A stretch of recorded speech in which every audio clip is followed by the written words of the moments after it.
Okay, we're here at the elementary school. Here's deck number 1.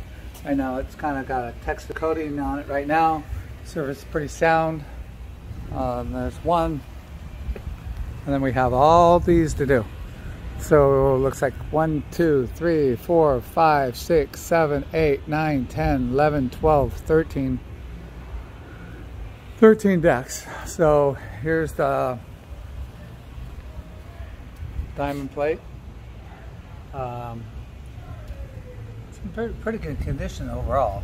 Looks like it had a galvanized finish on it, so there's a little area with rust, and it goes up to the plywood as well.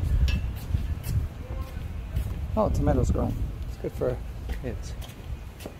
So it's the same texture finish on this, rest of that. So we got diamond plate on that one.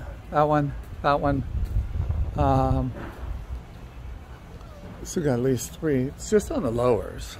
So just this L shape here and here. Pretty much all these on the lowers. Like I said, they were replacing some plywood with exterior grade plywood. And they're working on that one now too. So these are all without the metal, all on this side. There's no metal on those. And on this side, there's this metal.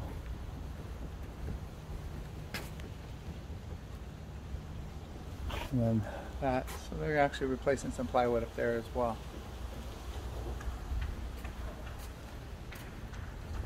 So just need a little guidance with your product. See what you need to do. We got about 800 plus volunteers. The church already paid for all the carpentry. These used to actually be separate buildings. And then they put these fillers in. These are portables that are 35 years old plus. And Harbor Point Church paid for all the renovation on the exterior, but now they need some help with the volunteers as well here. All the 1x4 was replacing all the windows and around all the doors. And like I said, between the buildings where they had them separated, they've joined them together so the kids wouldn't go in between there. Same with there, even the seams. So this is the big project, and actually we're doing a lot around the school. All the new blacktop that was done and the lines and everything that were done on the courts and the whole area. So hopefully you could help us with different ideas on product.